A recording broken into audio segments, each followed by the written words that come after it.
পিতামাতার ভরণ পোষণ আইন 2013। পিতামাতার প্রতি সন্তানের দায়িত্ব কর্তব্য নির্ধারণে আইন কি বলে? বয়স্ক পিতামাতার প্রতি প্রত্যেক প্রাপ্তবয়স্ক সক্ষম ও সামর্থ্যবান সন্তানের কিছু দায়িত্ব কর্তব্য রয়েছে। বাংলাদেশ সরকার 2013 সালে সন্তান কর্তৃক প্রাপ্তবয়স্ক সক্ষম ও সামর্থ্যবান সন্তান কর্তৃক পিতামাতার দেখভাল তথা ভরণ পোষণ নিশ্চিত করার লক্ষ্যে পিতামাতার ভরণ পোষণ আইন 2013 নামে একটি আইন প্রণয়ন করেন। পিতামাতার ভরণ পোষণ বলতে কি বোঝায়? এই আইনের 3 ধারায় পিতামাতার ভরণ পোষণের সংজ্ঞা দেওয়া হয়েছে। পিতামাতার ভরণ পোষণ বলতে বোঝানো হচ্ছে প্রত্যেক প্রাপ্তবয়স্ক, অবশ্যই সন্তানটিকে প্রাপ্তবয়স্ক হতে হবে, প্রাপ্তবয়স্ক সক্ষম ও সামর্থ্যবান প্রত্যেক পুত্র হোক কিংবা কন্যা, প্রত্যেক পুত্র বা কন্যা সন্তান কর্তৃক পিতামাতার খাওয়া দাওয়া, বস্ত্র, চিকিৎসা, বসবাসের সুবিধা, এমনকি সঙ্গ প্রদান, এসবকে ভরণ পোষণ হিসেবে বোঝানো হচ্ছে। অর্থাৎ প্রত্যেক পিতামাতা, বৃদ্ধ পিতামাতার প্রতি সন্তানের যে সকল দায়িত্ব কর্তব্য রয়েছে একজন প্রাপ্তবয়স্ক সন্তানের, সে পুত্র হোক কিংবা কন্যা, তার অবশ্যই পিতামাতার, বয়স্ক পিতামাতার খাওয়া দাওয়া, বস্ত্র, বাসস্থান মানে বসবাসের সুবিধা, চিকিৎসা সেবা নিশ্চিত করা এবং সঙ্গ প্রদান, ওনাদেরকে সঙ্গ দেওয়া, এসবকে ভরণ পোষণ হিসেবে বোঝানো হচ্ছে। এই আইন 3 ধারা অনুসারে বেশ কিছু একজন প্রাপ্তবয়স্ক সক্ষম এবং সামর্থ্যবান সন্তানের বেশ কিছু দায়িত্ব কর্তব্য নির্ধারণ করে দেওয়া হয়েছে, যেগুলো অবশ্যই একজন প্রাপ্তবয়স্ক সন্তানের পালন করতে হবে আইন অনুসারে। আইনে কি বলা হচ্ছে? বলা হচ্ছে প্রত্যেক প্রাপ্তবয়স্ক সক্ষম এবং সামর্থ্যবান কন্যা কিংবা পুত্র অবশ্যই পিতামাতার ভরণ পোষণ নিশ্চিত করতে হবে, অবশ্যই নিশ্চিত করতে হবে। যদি একাধিক সন্তান থেকে থাকেন, কোনো বৃদ্ধ পিতামাতার যদি একাধিক সন্তান থেকে থাকেন এবং ওনারা যদি প্রাপ্তবয়স্ক হন এবং সক্ষম ও সামর্থ্যবান হন, সেক্ষেত্রে সে সন্তানগণ পরস্পর আলাপ আলোচনা করবেন। আলাপ আলোচনা করে পিতামাতার, বৃদ্ধ পিতামাতার ভরণ পোষণ নিশ্চিত করবেন। বৃদ্ধ পিতামাতারা ওনাদের একই সঙ্গে একই স্থানে বসবাস নিশ্চিত করতে হবে। অর্থাৎ ওনারা দুজনকে সেপারেটেড রাখা যাবে না যদি ওনারা না চান।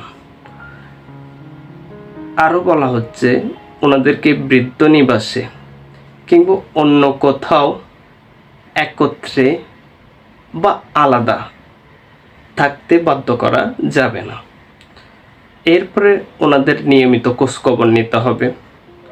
একজন সন্তান হিসেবে পিতামাতার যেভাবে খোঁজখবর নেওয়া প্রয়োজন, সেক্ষেত্রে বলা হচ্ছে নিয়মিত খোঁজখবর নিতে হবে। ওনাদের চিকিৎসা সেবা নিশ্চিত করতে হবে, ওনাদের নিয়মিত পরিচর্যা করতে হবে, দেখাশোনা করতে হবে। এরপর আরও বলা হচ্ছে সন্তান যদি আলাদা থাকেন সেক্ষেত্রে ওনারা বৃদ্ধ পিতামাতাকে নিয়মিত সাক্ষাৎ করবেন, দেখা সাক্ষাৎ করবেন, দেখতে যাবেন।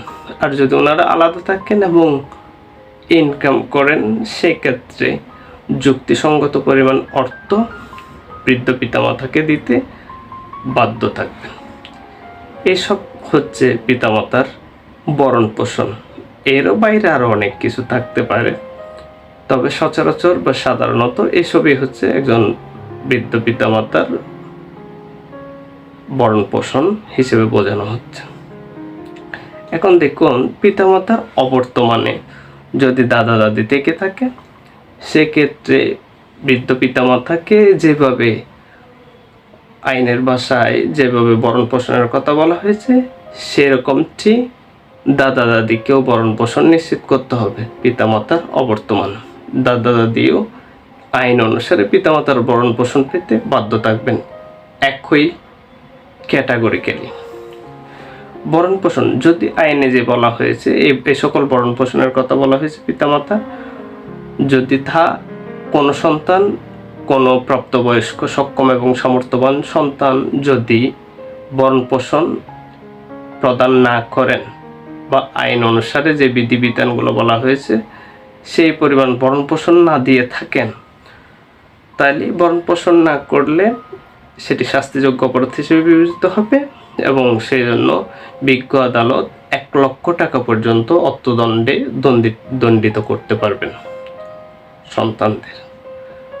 আর যদি উনি সেই অর্থদণ্ড প্রদানে ব্যর্থ হন সেক্ষেত্রে 3 মাসের কারাদণ্ডেরও বিধান রয়েছে।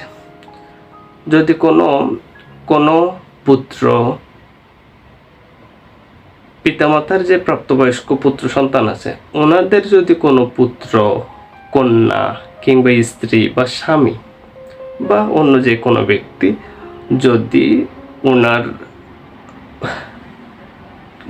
যিনি বৃদ্ধ পিতামাতা রয়েছেন ওনাদের ভরণ পোষণ প্রদানে যদি অসহযোগিতা করেন কিংবা বাধা প্রদান করেন সেক্ষেত্রে ওনারাও শাস্তিযোগ্য অপরাধ করেছেন মর্মে গণ্য হবে এবং ওনাদেরও আইনের আওতায় আনা যাবে। ওনারাও সেই পিতামাতার ভরণ পোষণ প্রদানে ব্যর্থ সন্তানদের মতো ওনাদেরও শাস্তিযোগ্য অপরাধে দণ্ডিত করা যাবে। এরপর আসুন এই আইনের ধারাসমূহ জামিনযোগ্য এবং আপোষযোগ্য। জামিনযোগ্য এবং আপোষযোগ্য একটা জিনিস অবশ্যই মনে রাখতে হবে সেটি হচ্ছে বিজ্ঞ আদালতে যদি এটার প্রতিকার চাওয়া হয়ে থাকে তাহলে বিজ্ঞ আদালতে অবশ্যই পিতা এবং মাতাকে লিখিত অভিযোগ দাখিল করতে হবে।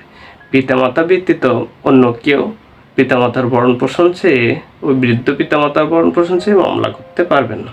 তাই বলা হচ্ছে অবশ্যই পিতামাতার লিখিত অভিযোগ ব্যতীত বিজ্ঞ আদালত মামলাটি আমলে নেবেন না, অভিযোগটি আমলে নেবেন না। ধন্যবাদ, ভালো থাকবেন।